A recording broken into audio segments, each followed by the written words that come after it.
Buenas tardes a todos. Muchas gracias a los organizadores por invitarnos a participar de este interesante foro. Yo voy a solamente hacer algunos comentarios con la intención de que esto estimule un poco lo que sería un debate posterior, ¿no es cierto?, haciendo hincapié en algunas cuestiones que tienen que ver con lo que está debajo del agua, que, vaya la redundancia, normalmente no se ve. Entonces, con lo que está y también con lo que no está, que ya van a ver que es importante. Bueno, arranco en principio con lo que terminó José, ¿no es cierto?, las 4 pilas y estas fosas sobre los dos extremos, en donde se veía, ¿no es cierto?, que en el año 73 prácticamente en estos lugares se han producido erosiones del orden de los 18 a los 20 metros, pero en las pilas del medio prácticamente no hubo grandes erosiones. Entonces, preguntándonos qué es lo que generó eso, ya sabemos todo que fue la gran crecida del año 83, pero para verlo un poco más en detalle, ¿qué pasó en ese entonces?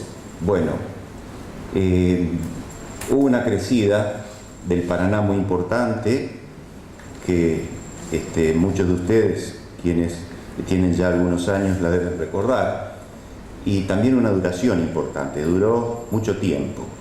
Entonces, si bien los niveles de esa crecida fueron similares a los de la crecida en 1905, se dio una situación muy particular debido a la duración, en donde el río Paraná transportó grandes caudales sobre su valle aluvial. Valle aluvial que, como explicó hoy Carlos, está en contacto, este es el valle aluvial, está en contacto con el albardón de ese valle y con este sistema de lagunas que está hacia el oeste, ¿no? Dividido por ese albardón, hacia el año 83, la ruta 1, la ruta de la costa. ¿Qué ocurrió? Esa presión de grandes caudales sobre toda esta zona forzó a que se erosione mucho el arroyo Leyes y entre un gran caudal inusitado por aquí, también por el Potrero. Y no solo eso, sino que también, si recuerdan ustedes, la ruta 1 se cortó en varios lugares, como ser en los Cerrillos y los Laureles, e ingresó mucha agua. Estas flechas y el tamaño que tienen son una muestra de cuánta agua ingresó por aquí, diferente a lo que había sido originariamente este sistema, aportado solo por esta flechita de los Saladillos. Entonces, esta cantidad de agua llegó a la zona aquí de los puentes, donde se concentra el flujo, y a eso se superpuso el hecho de que, digamos, a diferencia de tiempos atrás, sobre todo ya pensando en cuando se construyó el ferrocarril, el valle disponía de casi de 6 kilómetros de ancho, por donde había un escurrimiento de tipo superficial y laminar, no muy profundo, pero por las dimensiones que tiene podía descargar gran cantidad de agua.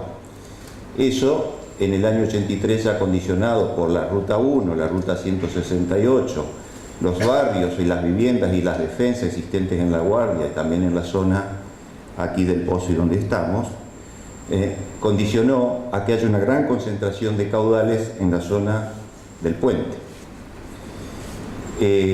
Esa concentración de caudales, que viene de un ancho apreciable de la laguna a pasar por este sector, una obstrucción, hace que se acelere considerablemente el flujo y con efectos que se conocen en hidráulica como efectos de estribo, corto de este lado y largo de este lado, que aquí trajimos una imagen de libro como para ver lo que ocurre.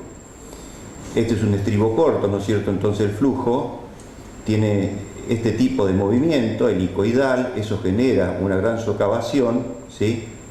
Y al lado está, aunque está ampliado aquí, pero es de menor magnitud, cómo erosiona el flujo en un lecho de sedimento suelto alrededor de una pila. La siguiente imagen es un ensayo de laboratorio que muestra un poquito más, ahora sí en magnitud escalada, lo pequeño que puede ser el efecto de una pila sola y el efecto de una pila con el estribo, donde la erosión del estribo borra prácticamente lo que puede ser la erosión de la pila. Bueno, en cierto modo, Cosas como esta ocurren aquí en el ensayo del laboratorio. Sobre un tirante de agua de tan solo 12 centímetros, se produjo una erosión del orden de los 40 centímetros, es decir, 4 veces más. Bien, como decía Carlos hoy, se erosionó en el año 82-83 sin ninguna duda, y así permanece hoy. ¿Por qué no se recupera? Normalmente en los cursos de agua que tienen transporte de sedimento y suficiente cantidad de ese material en el fondo, el mismo transporte hace que las fosas erosionadas en las crecidas luego son tapadas por sedimentación. Aquí el problema que hay es que aguas arriba no hay suficiente velocidad, la laguna es muy ancha y tiene velocidades bajas, entonces no hay un transporte que pueda traer sedimentos a tapar esta fosa. Es por eso que no se han recuperados. Bueno, viendo esto por primera vez, uno tiene una gran duda, ¿no? Porque dice, tomamos la pila este como ejemplo y vemos que es una pila que tiene, ahora lo tenemos que corregir, porque hace rato hablando con María Fernanda, ella nos dijo que esta cota no es de 16 de esta, sino que es 1880, digo bien, bueno, un poquito más, o 19. Uno se pregunta por qué el ferrocarril, hace tanto tiempo atrás, construyó pilas tan profundas, cuando en aquel entonces el nivel de agua que había era similar al del año 73. Veamos acá la pila y esa situación, y olvidémonos de todo esto rojo que se llevó a la crecida del 82. Entonces una pila de la mitad, por ejemplo, del tamaño de estas, hubiera sido a priori, digamos, quizás suficiente. Pero evidentemente algo pasaba en aquel entonces que nosotros no sabemos ahora. Bueno, a lo mejor María Fernanda lo sabe, pero no sabemos ahora en el sentido de que por qué se hizo una pila hincada tan profundamente. Lo que podemos decir que por razones de mayores caudales, como sea la crecida 82-83, no, porque era imposible imaginarse, ¿no es cierto?, 50 años antes que eso iba a ocurrir. Si bien había ocurrido a nivel del año 1905, no la situación particular de la duración y la presión que tuvo el caudal que circulaba por el valle fluvial del Paraná. Bueno, tampoco creo yo se deben haber imaginado hace 70, 50, 60 años atrás del desarrollo que tuvo toda esta zona, el desarrollo urbano, ¿no es cierto?, con la ruta y demás. O sea que sin duda esos no fueron los motivos por los cuales fueron más profundas. Nos queda un poco por saber, una que hayan buscado resistencia de punta del pilote en algún estrato profundo porque no lo tenían en superficie, o mayor resistencia por fricción axial, o ambas cosas, ¿no? Bueno, yo creo que eso la gente que está en la parte de fundaciones lo tiene bastante claro, pero todo esto nos lleva a que hay que hacer un buen estudio de las fundaciones. Fíjense ustedes que esa pila, como estaba antes empotrada desde aquí hasta abajo, ¿sí?, cuando se construyó y funcionaba con el ferrocarril, hoy en día está empotrada solamente esta pequeña ficha y todo lo demás se lo llevó al río. Bueno, a ver, pero esos estudios tienen que definir si la situación actual, esas pilas son suficientes con la fundación que tienen para resistir lo que se quiera colocar arriba, ¿sí? Si la respuesta es sí, la pila resiste, sin duda que lo que hay que hacer es una protección a la erosión en el fondo para que si viene otra crecida no vuelva a ocurrir lo mismo. O sea, preservar al menos el empotramiento ya escaso que tiene esa pila, si es que es suficiente para lo que se quiere construir arriba. Esa es una opción.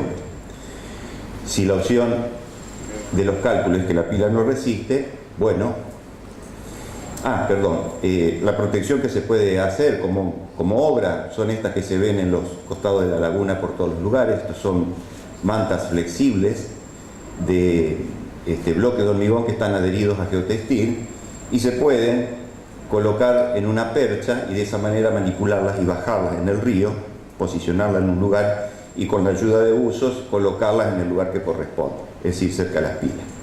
Eso se puede hacer.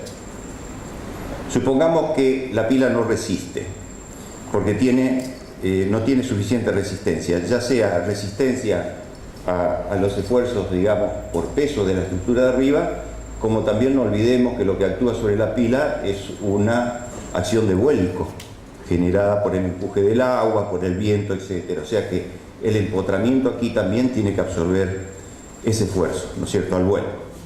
Bueno, algo que se suele hacer también en pilas ya hechas es colocar piedra de la manera que uno se lo tiene que calcular a eso, pero colocar un relleno de piedra para que pueda resistir. Un ejemplo de esa obra se hizo en la crecida del año 92, en una torre que en aquel entonces pertenecía a la empresa Agua y Energía, y que está sobre el río Paraná Las Palmas, en su margen derecha, muy próxima a lo que es el puente Zárate-Brazolaro. En una barcaza especial, ¿no es cierto?, se cargaba escoria de acería que había en Campana. Una vez cargada, navegaba, es una barcaza autopropulsada, navegaba hasta el lugar, se posicionaba adecuadamente en el lugar, ¿no es cierto?, calculando en función de la profundidad y la velocidad de corriente dónde debe abrir sus compuertas de fondo, y en ese momento se accionan las compuertas de fondo, que para este tipo de barcaza se llaman de casco partido, ¿no es cierto?, sistema split. Se acciona, digamos, un dispositivo, el cual abre y parte el casco del buque y empieza a caer la piedra en el lugar. Otra opción es manejar toda esta piedra, que hay que vertirla en un pontón flotante y usar una manga de descarga, como se llama, que es un conducto, que la boca inferior se posiciona en el lugar donde uno quiere acumular las pilas y se lo puede hacer.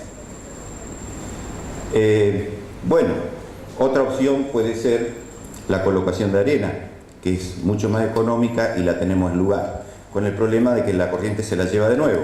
¿Sí? ¿Estoy en el tiempo? Gracias. Bueno, entonces lo que hay que hacer, si la protección se hace con arena, si se hace el agregado de material para tener más fichas, se hace con arena, hay que protegerlo si se lo hace con arena suelta. En ese caso también hay equipos especiales que se disponen, ¿no es cierto?, en la zona también. Estos equipos son dragas de succión con cántara, se succiona arena del fondo, se lo carga en la cántara, luego la embarcación navega al lugar adecuado, abre sus compuertas y lo vuelca. Y también se puede hacer con una draga de cortador con cañería de impulsión, como esta que vemos aquí. Esa cañería se baja y se la coloca en forma subacuática y colocando la boca cerca de donde hay que vertir. Obviamente esto acá tiene que llevar una protección porque si no la arena la lleva de nuevo el río. Y hay sistemas de colocación de arena pero contenida en geotubos, que lo vemos aquí. La imagen es simple, se carga arena en una tela, lleva un cosido superior y luego se coloca en el lugar. Acá termino. Unas breves conclusiones. Independientemente de la obra superior que se decida, hay que verificar integralmente las condiciones de fundación de las pilas. La cota real de base de cada una de esas pilas, tratar de conseguirla, la estabilidad y la carga admisible actual en cada una, ¿no?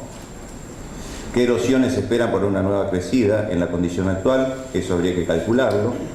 En función de eso, la decisión de si necesitan o no protecciones.